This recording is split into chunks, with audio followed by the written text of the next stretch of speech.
Hi everyone, welcome back to Learn with Michaela. In today's video, we're going to be looking at how to upgrade your vocabulary to a C1 level. We are going to be looking at my top 10 favourite verbs, adjectives, nouns, as well as some great phrases and expressions to include in your C1 writing as well. Some of you will be pleased to know that C1 level vocabulary isn't just about picking the words that are fancy and posh.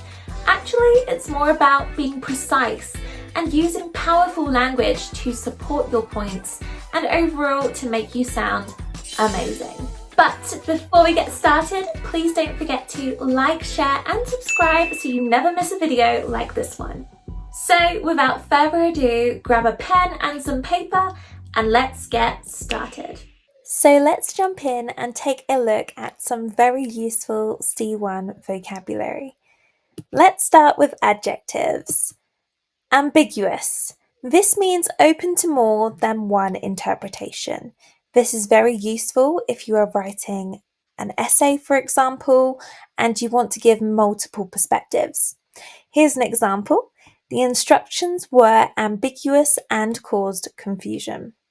As in, the instructions could have had multiple meanings, so it would be very difficult to know what actually to do. Then we have comprehensive. This means covering all or nearly all aspects. For example, the report provided a comprehensive overview of the project. Innovative or innovative, depending on how you want to say it. This means featuring new methods or ideas. Many people say today that technology is becoming increasingly innovative. For example, the company introduced an innovative solution to the problem. Profound, showing great depth or seriousness. For example, the book offered profound insights into human nature. Another great adjective to know is tentative. This means not certain or fixed. For example, they made a tentative plan to meet next week. So it's not for certain. It's almost to say, it could be. Controversial. This means causing disagreement or discussion. For example, the new policy is highly controversial and sparked protests. Often in the media or in politics, we hear about a lot of controversy. And that's where controversial, the adjective, comes in. Impartial means not biased, fair and objective. For example, whenever you watch BBC News, you will probably notice that they're just giving facts. They're not allowed to give any opinions or anything about what they feel unless they have perhaps someone come in from the outside who wants to comment on it. Otherwise, they remain impartial. In the same way, judges must remain impartial when making decisions in court. Precarious. This means not securely held or in a dangerous position. For example, their financial situation remains precarious despite recent efforts to improve it. You could also say that being at a height of 300 meters is precarious as well, as you could fall. Skeptical. This means having doubts or reservations. For example, many people are skeptical about the effectiveness of the new vaccine. Skeptical, another word you could use perhaps would be unsure, uncertain, but if you're looking for a C1 level, skeptical is a great word. Substantial, of considerable importance, size or worth. For example, the company made a substantial investment in renewable energy. It's as if to say it's not a huge amount, but it's also not a little amount. It's a substantial, a decent amount. Tedious, too long, slow or dull. For example, the task of sorting through old files was tedious and time-consuming. Usually something that you really don't want to do, but you have to. Versatile. This means able to adapt or be used for many purposes. For example, this versatile tool can be used for both cooking and gardening. It's great for saying if something's got multiple purposes. Moving on, let's now take a look at some C1 level nouns. Advocate. This is a person who supports or argues for a cause. For example, she is a passionate advocate for environmental protection. It's another way of saying activist, but it sounds even more professional. Consensus. This is a general agreement among a group of people. For example, the team reached a consensus after hours of debate. Constraint. A limitation or restriction.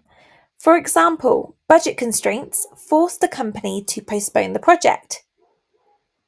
Framework.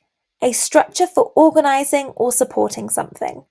For example, the essay was written within the framework of the provided guidelines. Truly, this is about structure. So here we could also say that the C1 exam follows a certain framework. Dilemma. This is a situation where a difficult choice must be made between two or more options. For example, he faced a dilemma about whether to stay in his job or pursue his passion. Initiative. A new plan or process to achieve something. The government launched a new initiative to reduce unemployment, for example, a new plan. Phenomenon. This is an observable event, especially one that is extraordinary or remarkable, like when Neil Armstrong walked on the moon, for instance. That was a phenomenon. Here's another example. The Northern Lights are a natural phenomenon that attracts many tourists. Proportion, a part or share of a whole. For example, a significant portion of the budget was allocated to healthcare. Scope, the extent or range of something. For example, the scope of the project includes both research and development. Significance, the importance or meaning of something. For example, the study highlights the significance of early education. Now let's take a look at verbs. So, we have acknowledge. This means to accept or admit the truth or existence of something. For example, she refused to acknowledge her mistakes during the meeting. Anticipate, to expect or predict something. For example, the company anticipates a rise in profits next quarter. Aspire, to have a strong desire to achieve something. For example, many students aspire to careers in medicine or law. Clarify. This means to make something clear or easier to understand.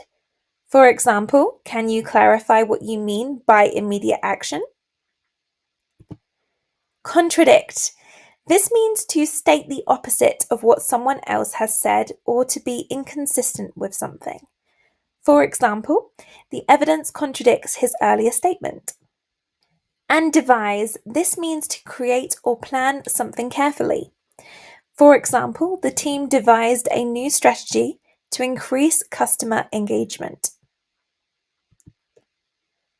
Enhance, to improve the quality, value, or extent of something. For example, adding more visuals will enhance your presentation. Neglect, to fail to care for or give proper attention to something. For example, he neglected his studies, which led to poor exam results. Reinforce, to strengthen or support an idea, behavior, or structure. For example, the teacher used examples to reinforce the lesson's main points. Undermine, to weaken or damage something, often gradually. For example, his constant criticism undermined her confidence. Now that we have identified some great verbs, adjectives, and nouns that you can use in your C1 writing, let's now take a look at some phrases and expressions which could be very useful. Let's start with phrases and expressions to suggest addition, when you want to add something more to a letter or an essay or some kind of report. So we have furthermore. This adds extra information. For example, the results were excellent. Furthermore, the process was efficient. In the same vein, this extends an idea in a similar direction. For example, in the same vein, we must address the environmental concerns. Then we have some phrases for contrast. Conversely, this presents the opposite idea. For example, she loves classical music. Conversely, her brother prefers rock. In spite of this, acknowledges a previous statement but presents a contrasting idea. For example, the weather was terrible. In spite of this, we enjoyed the trip. Meaning that the bad weather didn't prevent this person from enjoying the trip. For cause and effect, we could say owing to. This indicates the reason for something. For example, the project was delayed owing to unforeseen circumstances. And this led to explains the result. For example, the factory shut down. This led to widespread unemployment. Here are a couple of phrases for clarification too.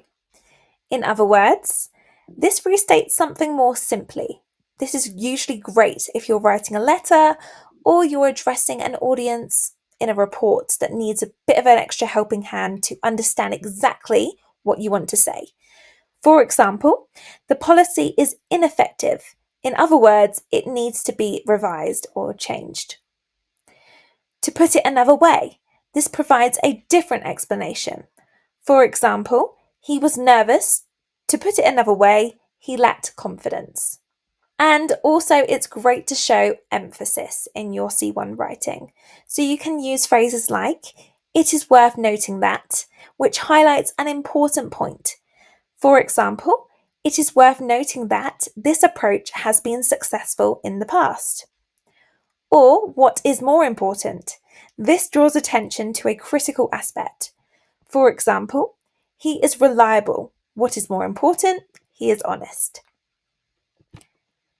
And these are some great phrases that you can use instead of saying, for example, whenever you want to give an example in an essay. You could say, to illustrate. This introduces an example, but in a much higher level way.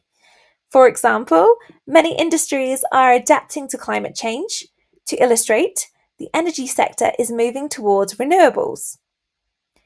And also a great phrase as well is take for instance. This introduces a specific example or case. For example, many people are working from home. Take, for instance, those in IT. And for comparison, here are a few comparatives you can use instead of just saying in comparison or in contrast. You could say, in a similar fashion, this shows similarity. For example, the first study supports this theory. In a similar fashion, the second study confirms it. Or you could use, by the same token, this argues for equality in comparison. For example, he apologized sincerely. By the same token, we should forgive him. And finally, let's take a look at a few phrases for concluding. All things considered. This provides a balanced summary. For example, all things considered, the decision seems justified. On balance, summarizes opposing points into a conclusion. For example, on balance, the benefits outweigh the drawbacks. To sum up, this provides a summary. For example, to sum up, the project was a success due to careful planning and teamwork. And finally, all in all, this gives an overall impression, similar to a summary. For example, all in all, it was a rewarding experience. So that's all for today's video. I hope this has helped you. Please give a like, feel free to share and subscribe if you want to see more videos like this. Thank you so much for watching and I look forward to seeing you in the next video.